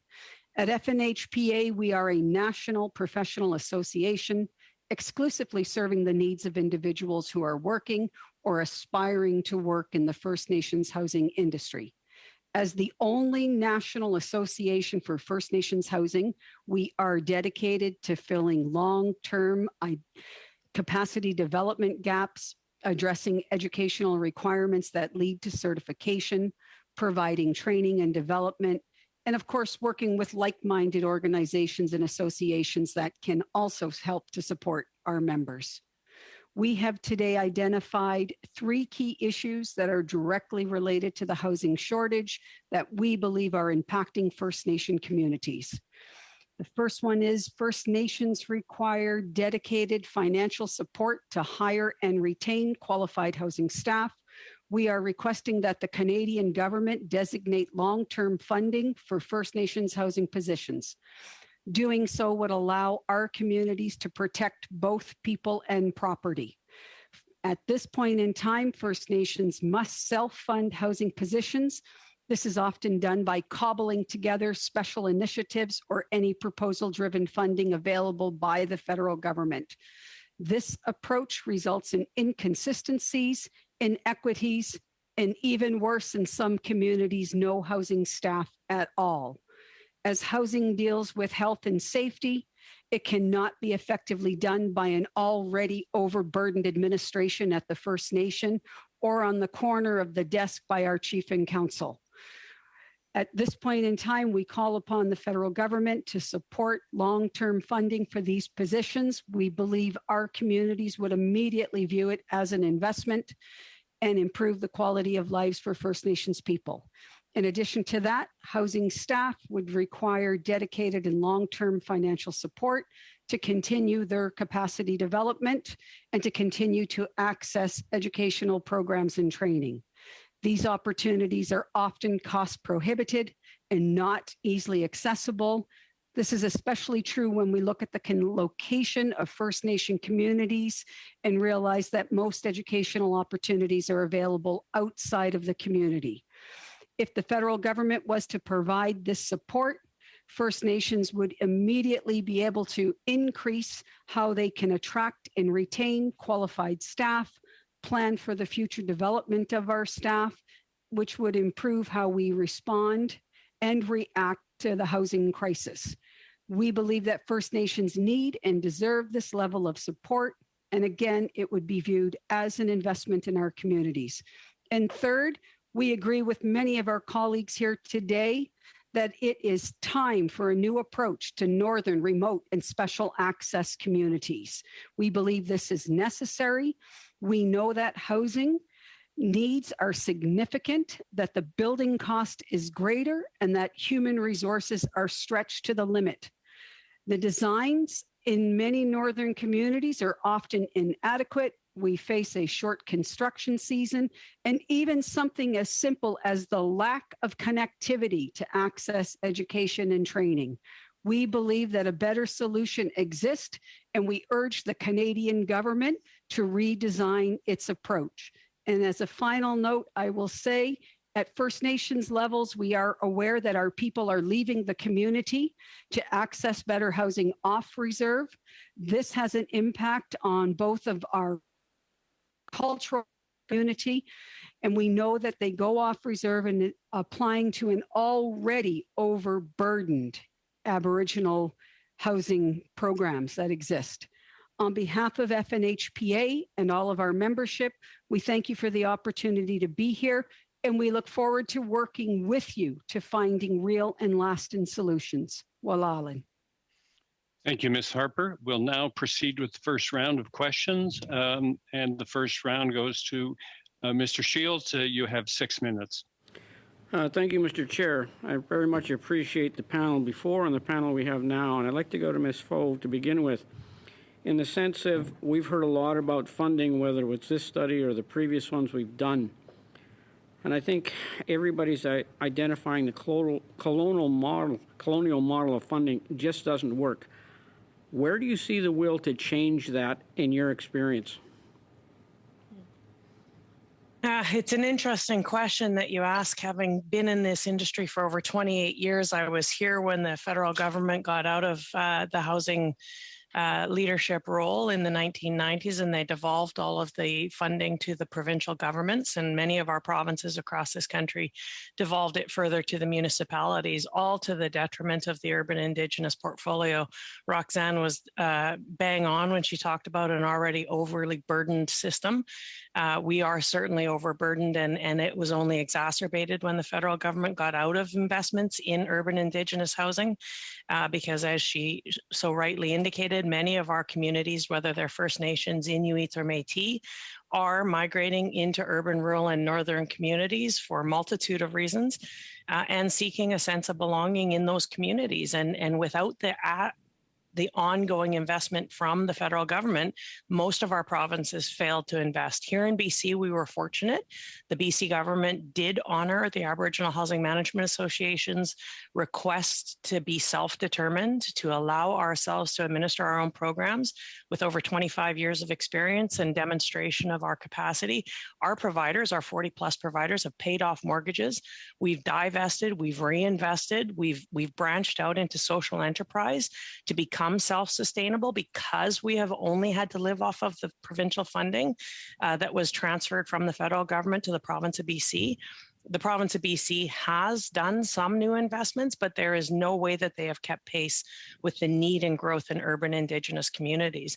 And so what we need to do is we need to see ongoing investments and the invitation from the federal government for urban Indigenous leadership, whether it's AMA, whether it's the Indigenous Caucus Working Group, or other entities that have put recommendations to the federal government for solutions in urban, rural, and northern areas. I agree 100% that this government needs to stay vested and invested in First Nations, Inuit, and Métis communities, but they need to also recognize that we are underfunded in urban, rural, and northern areas. And perhaps those most hard to access communities are the ones that are suffering the most. As I said earlier, I just heard from our provincial government about a month ago that the cost for building in rural and remote and northern communities is so exacerbated right now with supply chain issues that they're considering not funding any more housing in those communities. We can't allow them to become ghost towns. We need the federal governments, the provincial governments, the municipal governments to be working collaboratively. The strategy that we unveiled on January 26 outlines some very in-depth solutions that are inclusive of what many of the panelists have talked about. It's not just bricks and mortar, it's also skills, expertise, capacity building, infrastructure, recruitment, retention, and understanding what it means for cultural and trauma-informed work within our communities. Thank you. And you will submit that report, I believe. You will submit that report. So when you talk, Ms. Harper, about the capacity, the nation's councils have a whole wide range of responsibilities that most levels of government don't. So I appreciate your comment about not adding it on to another nation's chief and council's agenda to deal with. But I go to Mr. Bell in the sense of the list that you've had and what you live as a municipal leader. I'm familiar with ATCO builders who've had a 50-year history of building the most best housing to staff people all the way to the Arctic Circle when needed be. Where's the will, Mr. Bell? Where do you think the will is to invoke that kind of building capacity where they could build warehouses in the north, train people like they do in the south to build them in the north? Mr. Bell? Yeah, thank you for the question. One of our major issues is that Nunavut only has 39,000 people. We are the largest landmass in Canada, 25 communities, with the largest community being the city of Iqaluit, and at under 8,000 people. Just capacity. Even if we wanted to build buildings and build modular homes here in Nunavut, it would be hard. Plus, we have zero trees. We would still have to ship in all of the wood. But what if the will was to transfer massive, in the sense of technology, like ATCO builders, so they build in the south, transfer that knowledge and the materials to the north to do it? Unless there's a will to do it, how do you see it's going to happen? Yeah, I just, I don't know if there's not a will. I just don't think there's the capacity to undertake that right now. Right now, people are food insecure. They have no housing at all. We are in a position where we are reacting to emergency on emergency because of the lack of infrastructure, the lack of housing over the decades. We're not in a position where we can start new projects other than just the very basic. We need these houses built so we can get people in them to continue on the process. We're literally at least 20 years behind the rest of Canada here in Nunavut. When we talk about updating our security in the north, maybe we should be talking about the security of the people who live in the north. I agree with you 100%. It would be a lot cheaper to house us here in Nunavut than it would be to build military bases across our great landmass.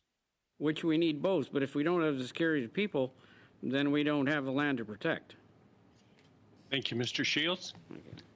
We'll now go to Mr. Weiler. Mr. Weiler, you have 6 minutes.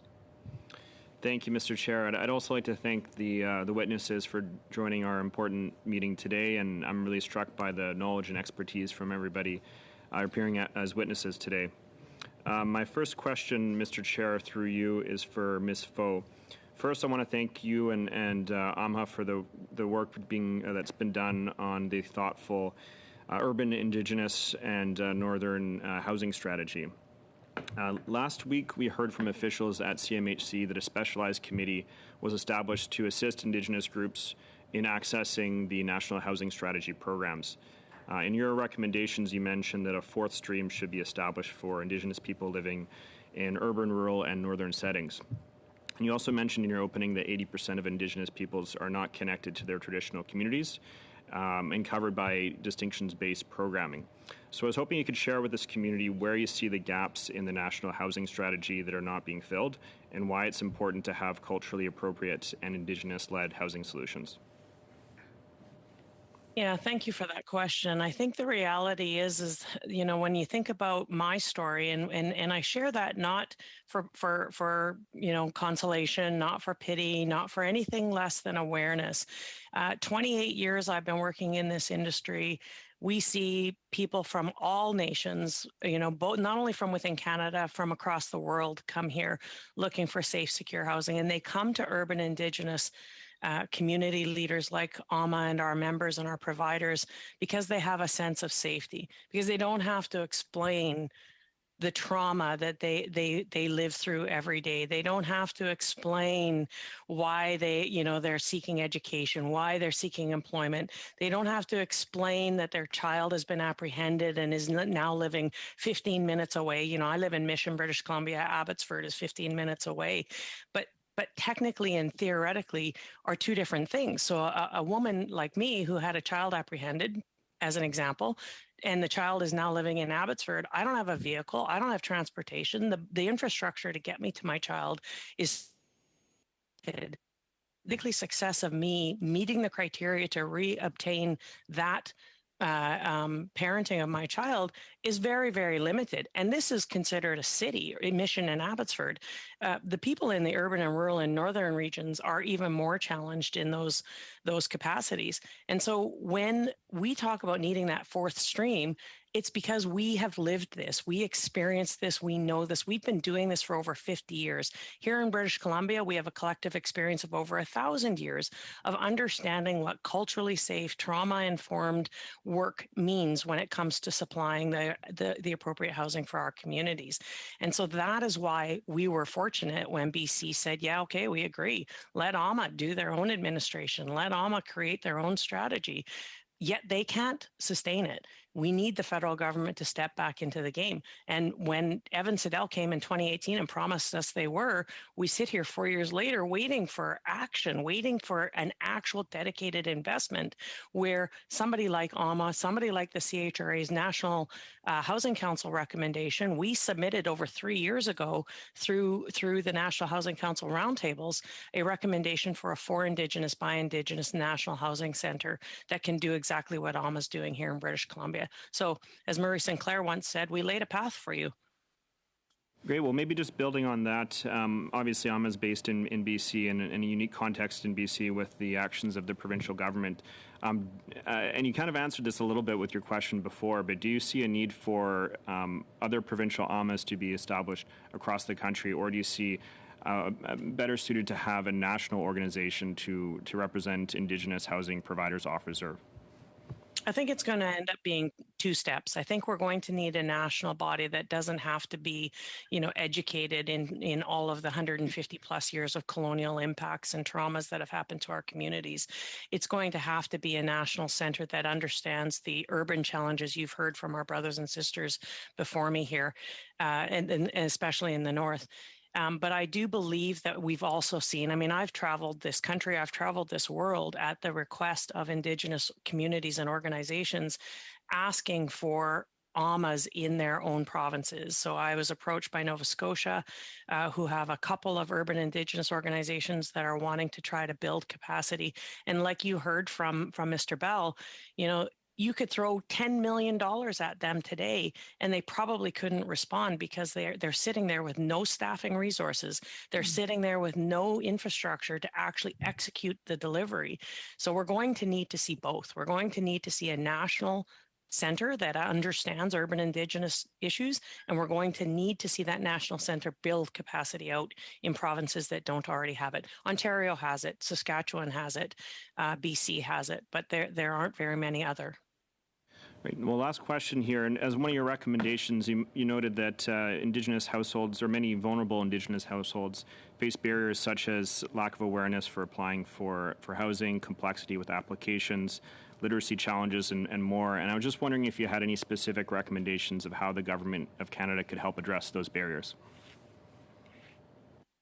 Well, I think it lies in the for Indigenous, by Indigenous propositions that have been brought to the table, the fact that we need to have Indigenous-led organizations where there are Indigenous targeted populations to break down those barriers and facilitate that uptake. Thank you very much, Mr. Weiler. We're now going to Madame Gill. Madame Gill, vous avez 6 minutes. Merci, Monsieur le Président. 6 minutes, sir. Thank you, Chair. I would like to thank our witnesses as well, Ms. Plow, Mr. Bell, Mr. Harper, and Ms. Harper, I'm sorry, and Ms. Bennett. I don't want to focus on the negative, but often we speak, in fact, we have spoken of the many difficulties that First Nations are facing in housing. And we see that even if there were just funding, that would be impossible. We have been told here today, Ms. Plow said so, for example, that we need other things. What I'm interested in is the turning point. We see that there is a shortage of housing, yet we have people, of course, demography is an issue. It's an issue in my riding, so many children, such a young population. And we also see that housing constructed 40, 50 years ago needs, a good deal of help. Some of it is just falling apart. So I'm wondering when we'll reach that point after which things will just no longer be manageable, even though, of course, we're saying it's already a crisis. So I'm concerned about this turning point because Ms. Plow has said, and Mr. Bell as well have said, that there are recommendations to be made, that they know what needs to be done, but I'm not sure if you have an idea about the breaking point. It might differ by community. Of course, that's not something I want to see happening, but I'm saying the crisis may be worse in the future. So do you have some idea of what we're facing short, medium, and long term in your communities? And this is for all witnesses. So perhaps, Ms. Foe, you could start that off? Well, I mean, I opened up by indicating that I'm going to say some things that will make people uncomfortable. But the reality is the immediate term is that we've already reached that breaking point. Just look at the news reports that you hear and see every day across this country, here in British Columbia in particular, with regards to the opioid crisis, once again overrepresented by Indigenous people. We have people literally dying on our doorsteps. My good friend at the Ontario Aboriginal Housing Centre in Ottawa indicates to me that he almost every week somebody dies, if not on his doorstep, down the street from his doorstep. And these are Indigenous people that are seeking a sense of safety and belonging in the urban, rural, and northern environments. So the short-term crisis is we've already reached that breaking point. If we start looking at the missing and murdered Indigenous women and girls, I mean, over 200 times in that final report, the notion of housing was mentioned, and the ongoing inability of the federal government to make dedicated investments into urban, rural, and northern housing programs will continue to see those numbers rise amongst the missing and murdered, amongst the opioid, amongst the homelessness. We heard it just in Smithers. Go and look up the Goodacre report that was just released here in BC, where another, provincially funded program targeting a primarily Indigenous community was run through a non-Indigenous entity. There's no sense of safety. There's no sense of belonging. People don't feel like they can actually execute effective change to save their lives. And they reference that place as a place to go to die. Without immediate change, we are going to see those numbers continue to rise. We've already reached the breaking point. Thank you. Mayor Bell, do you want to comment? Just fastly, I wholeheartedly agree with Ms. Foe. The breaking point has passed. I think we're probably 10, 15 years past that breaking point here in Nunavut. I visited houses here in the city where there's so many people living in one residence that people are living in furnace rooms, honestly sleeping on the floor of a furnace room. This is not sustainable. Half of our population is, most of our people in jail are Indigenous. They can't even get away from each other if they needed to. When there's a family violence or family sexual assaults or any of these items, they can't even get away. There's no place to go. The city is a little bit better than most of the communities because we have shelters, but our shelters are at capacity as well. Most communities in Nunavut do not have shelters, and this is even worse for them. this is a serious issue, and at the end of the day, not only do we need houses, but we need those supports that help people understand how to live in houses as well. Thank you. Thank you. And Ms. Harper, would you like to comment? Yes, please. I would say we will never break. Today, I represent my community, which is a Mi'kmaq nation who has lived under colonization for more than 500 years. I'll tell you, we will never break. And that is exactly why for First Nations, we need organizations like the First Nations Housing Professionals Association, which gives our people a national voice and a national lens. And together, collectively, we look for solutions that empower our people. We create opportunities where First Nations can reinvest in themselves, and we continue to move forward. There is no opportunity for us to even consider anything less than a successful outcome. I hear Margaret asking for a national organization for the off-reserve voice and the urban native voice. We would champion you on that, and we would applaud any efforts that could be made. My last comment I would like to suggest to people is that it's really, really difficult to take a national view on Indigenous housing for on reserve, for off reserve, urban native, Inuit, Métis, and bring us all together in a forum like this. One of my last recommendations to the federal government would be to consider having meetings like this with individual groups, which allows for a more detailed analysis of what we're all dealing with. Thank you. Thank you, Ms. Harper. Merci, Madame Gill. We'll now go to Ms. Idlaut. Ms. Idlaut, you have 6 minutes. Firstly, I wish to thank you all for your reports, which are very helpful, informative. I have a question for Mayor Bell, and thank you for being here.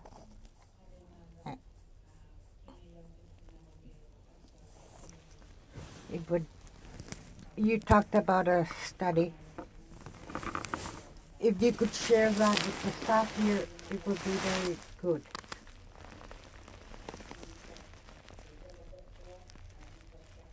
Mayor, in the past, you've talked about how infrastructure in Iqaluit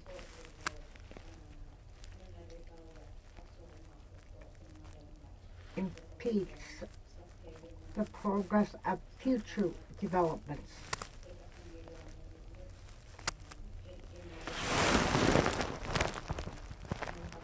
Iqaluit's Housing Action 2022-2031 said, the city is in crisis with respect to its infrastructure, as there is a lack of sufficient utilities, transportation infrastructure, and overall capacity to support additional housing developments.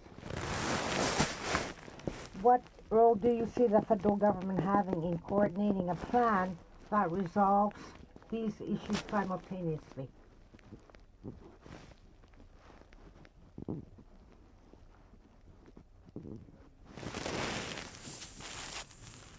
Yes, we have a huge infrastructure deficit here in the city, and not only the city in Nunavut.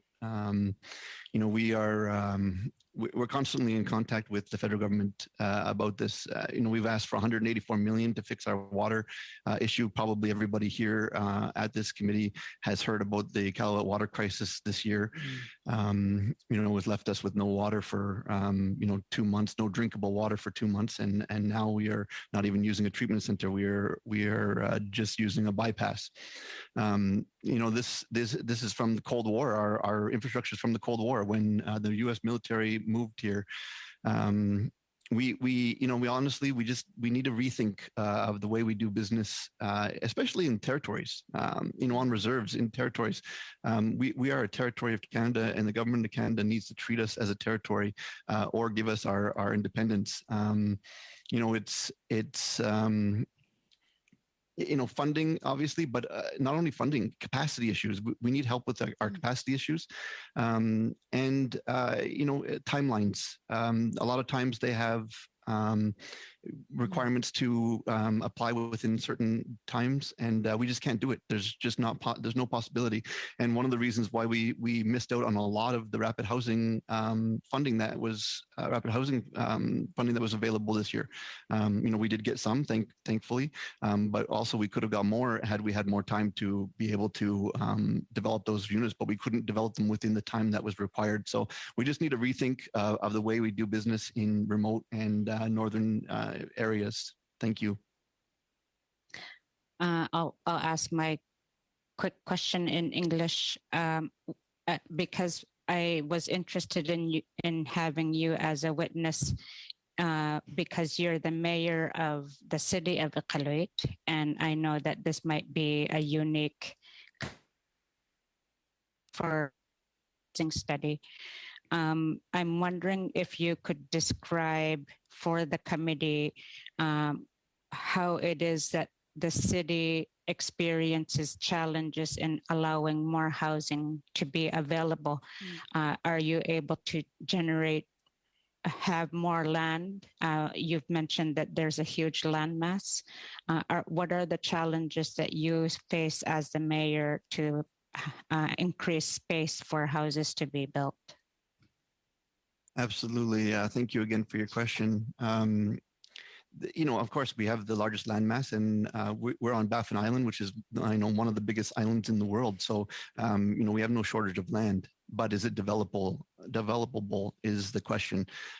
It costs a lot of money to develop roads here, piping, which has to be below permafrost, which of course now because of climate change is moving at an alarming rate when it's not predictable anymore. All of these things add to costs. The studies, even just to put the pipes in the ground, are extremely expensive. One dig for a water main break here in the city costs anywhere between $50,000 and $100,000 to fix.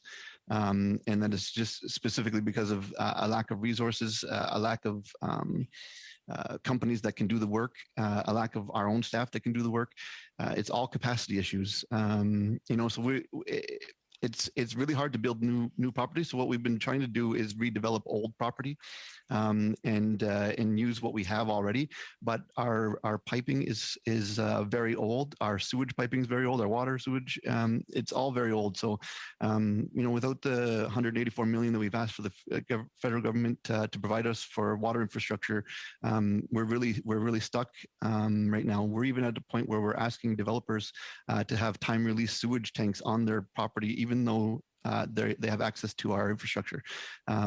We're that far behind right now. So, we need more money. Thank you, Ms. Laut. That's our time there. Colleagues, we have to be out by 6 because our interpreters are required elsewhere, but we have time for a very shortened second round. So we'll proceed with that. Mr. Schmale, if you're there, I can't see. I am. Okay, very good. I would like to give you 3 minutes. I would love to take that. Mayor Bell, a quick question regarding the housing funding, however it may be done. Many municipalities, as you know, get the gas tax funding, and it's given directly to municipalities to then decide what they want to do with that funding. And not only that, have the ability to look at what they're going to get anywhere from 2, 5, 10 years out. You can actually plan and work as a council to meet certain goals. Would something like that, where the funding is sent directly to municipalities, be even a fraction better than what you're dealing with now? Absolutely, and I thank you for the question. I actually sit on the FCM's board as well, and we've been pushing for doubling, if not tripling, of the gas tax fund. And I'm glad you called it the wrong name, because I always call it the wrong name. I'm not even sure what the new name of gas tax funding is, but I really appreciate that. It does help us, especially here at the city. It gives us some long-term planning ability with direct funds that we know we're going to receive every year, and it's a great addition to our funding for sure. Thank you.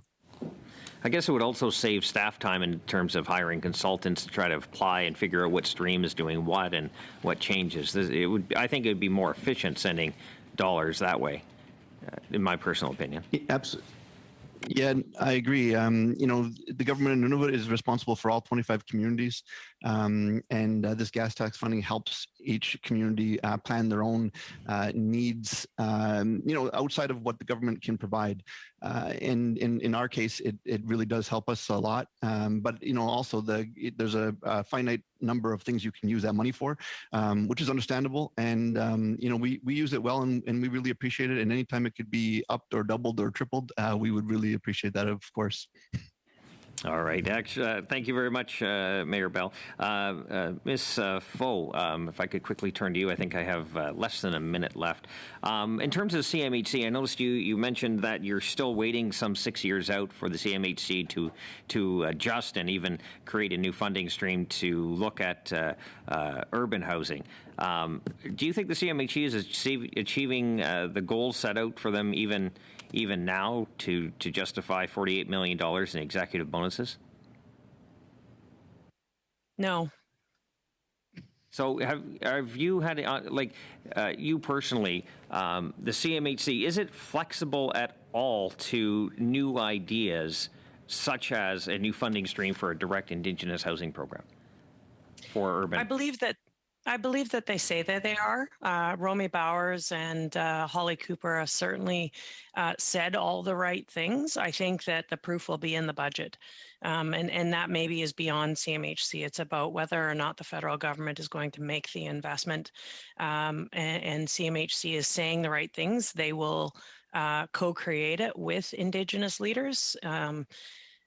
But I don't know. I guess, like I said, the proof will be in the pudding when we see the budget. So if I'm also hearing correctly, you stated earlier that although new money is always welcome and is always a good thing, part of the problem is that the current funding isn't doing what it's supposed to do. Did I hear that correct? No, okay. I did not hear that correctly. Yeah, no, you did. No, you heard it right. I did hear it correctly. Okay, you heard sorry. it right. Yeah, yeah. Sorry. I mean, what you heard from Mayor Bell is the same thing that Indigenous housing providers across this country are challenged with.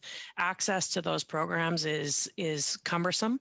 Rollout is time consuming. Some people were accepted 3 years ago and have yet to see a groundbreaking. And there's a multitude of reasons for that. And they're aware of this. I'm not saying anything to you that we haven't had a conversation directly with Romy Bowers or directly with Minister Hussein about. I guess the reality is, and I've actually been tasked on a number of interviews and a number of review panels with commentary. And the reality is, I think that this government is boxing themselves in and not to be overly critical. There is a need for governments to focus on reconciliation through direct work with First Nations, Inuit, and Métis leadership. But they have excluded the urban 100% in those conversations. And you've just heard through all of the witnesses that there are capacity issues. So if this government were to say we've got, my government here in BC, we've asked for $15 billion over the next 10 years. If you look at my strategy, that's what we need in British Columbia alone for urban Indigenous people. I couldn't have even imagine what the entire country is going to need. But I think what's really going to need to happen is you're going to need to create that national center sooner rather than later, led by Indigenous leaders for Indigenous communities. Thank you, Ms. Vogt. Thank you, Mr. Schmale. Mr. Badaway, that went over 4 minutes, so I'll give you 4 minutes. Well, thank you, Mr. Chairman. Well, actually, Mr. Schmale brings up some great points. A whole different discussion that we can get into with respect to long-term financing, debenturing, et cetera, which can actually attach to what Ms. Faux was talking about with respect to the money that's needed. But I do want to preface my comments to all of you. First of all, thank you for being here this afternoon. But at the last session of Parliament, the HUMA Committee, the Human Resources Committee, tabled this report recommending the creation of a urban, rural, northern housing strategy. And with this, and after the last election, our government appointed, obviously, our first ever Minister of Housing, and as well as part of his mandate letter in December, giving him a mandate to co-develop and implement a dedicated urban, rural, northern housing strategy with now Minister of Indigenous Services Canada, Minister Haidu. So that's what we're working on now, and we're working on co-developing the strategy for Indigenous communities, both on and off reserve. So I do want to open up this discussion because it is timely before budget, and as well with them working on that strategy for some thought by all of you. With respect to your input, and by the way, we're not going to try and fit this in 4 minutes, so I will open up my door on my phone line for further discussion on this as the Parliamentary Secretary for ISK.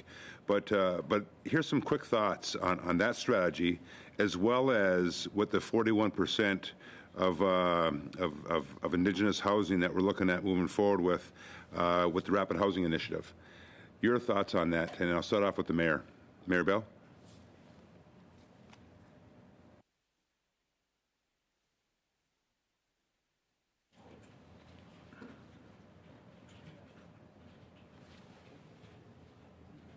Did we lose Mayor Bell?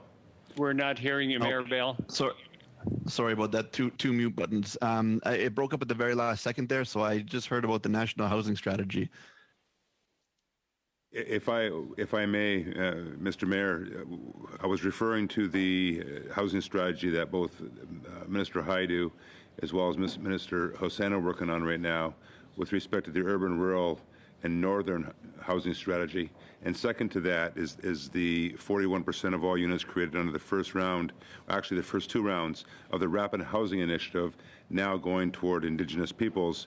What are some of your thoughts on how we're going to move forward and move down the road with those 2 initiatives?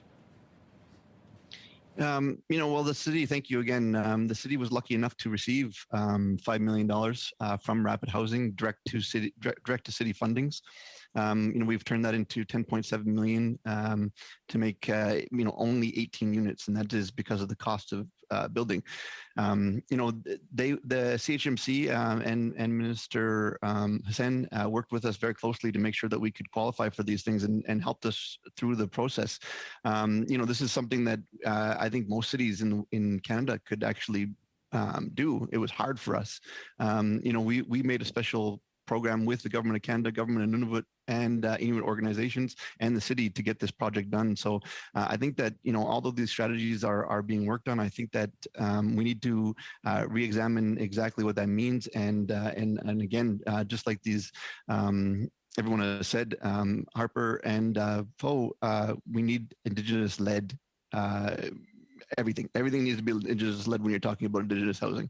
They need to make sure that they, talk with all of the Indigenous communities that they can to get that done. Mayor Bell, Ms. Foe? Nothing about us without us is essentially where Mr. Bell is going with those sentiments is absolutely right. To hit your 2 points, I'm going to say that the RHI, 41% to Indigenous, from our experience here in British Columbia, would mean that it's targeting on-nation, traditional distinction-based focus groups, as not a single urban, rural, and northern submission was approved, despite the fact the province of BC stepped in to offer more money than the federal government was going to invest in RHI here in British Columbia in ongoing subsidies to support those programs. And so the RHI has not been a very great success for our urban communities here in British Columbia. And there's another reason for that. I mean, urban, rural, and northern communities, especially in the more rural and northern communities where infrastructure is a challenge, the target population of RHI requires funding for wraparound supports that cost more money than the bricks and mortar of a rapid housing unit would cost. So those are 2 challenges with the RHI. With regards to the EARN strategy, again, I mean, we've seen nothing. My concern when we consulted with CMHC just a week ago was the notion that the money that would be allocated in budget 2022, what would we do in our engagement sessions? And you yourselves have just referenced a HUMA committee, standing committee, that was evidenced over almost 2 years ago now. The recommendations are there. The path has been laid. We don't need any more engagement. We need an investment. So I'm really, really hoping the budget is not about further engagement, but isn't about Thank you, Ms. Poe. Thank you, Mr. Badaway. Madame Gill, je peux vous donner 2 minutes? Merci, Monsieur le Président. I can give you 2 minutes, Ms. Gill. Thank you, Chair. I would like to thank Ms. Fu for being so frank with us. Indeed, as she has said, it's important to make us uncomfortable to ensure that we can become agents of change. You said that the crisis, that the breaking point, we're already there. We know what the solutions are. We needn't consult. You've told us funding is down They're not keeping track with exploding costs, and housing is deteriorating. What do you think is the reason why we're not keeping up to pace right now, and what do you think the committee should look further into, given that theoretically we've got everything we need to solve the problem for all of you? I mean, the path is laid. The numbers have been provided in the FIBI submission, both to the HUMA committee and to the National Housing Council roundtables with specific unit asks, with specific dollar asks. I think perhaps probably the biggest missing link is that whole capacity piece, the need to invest in recruitment and retention, the need to invest in infrastructure, and the need to invest in capacity training and education. Ms. Harper, would you like to comment? Yes, I would actually. I think that we have to take into consideration that, and I can only represent the First Nation lens here, but we are an incredibly fast growing population with a lot of diversity across the country. In addition to the funding crisis that we're facing, we continue to have a lack of human resources and an incredibly overburdened administration. So I think that we really have to be honest about the challenges that are facing First Nations and continue to seek out solutions together. And again, I have to urge you. Monsieur le Président, est-ce que ce serait possible de demander un peu... Chair, could we ask for silence in the room? I can't hear the witnesses speaking. Thank you. On reserve and off reserve, as it's really a complex photo when we look across the country. Walalan. Thank you very much. Just a reminder to everyone not to be speaking in the committee room so that all of the members can hear what the witnesses have to say. With that, Ms. Sidlaut, I can give you 2 minutes. You'll be the last person to question. Thank you. I will ask every one of you a question. Minister Hatcher said that Indigenous housing is dependent on the Indigenous capacity. What are the capacity development needs that should be a priority and need to be addressed?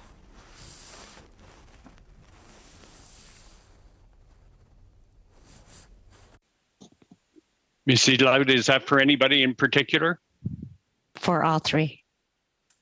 Okay, well, we're going to be tight on time. If anybody wants to jump in amongst the witnesses, go ahead, please. Sorry, Mr. Chair, it's Candace Bennett speaking. Go ahead, Candace. I was unable to hear the question, but we would definitely like to respond and suggest that maybe an email be sent to me with that question, as well as any outstanding questions that the committee may have, given the essence of time. That's a very good suggestion, Ms. Bennett. We'll follow through on that. Ms. Sidlaut, could you direct your question to one person so we can get one last answer?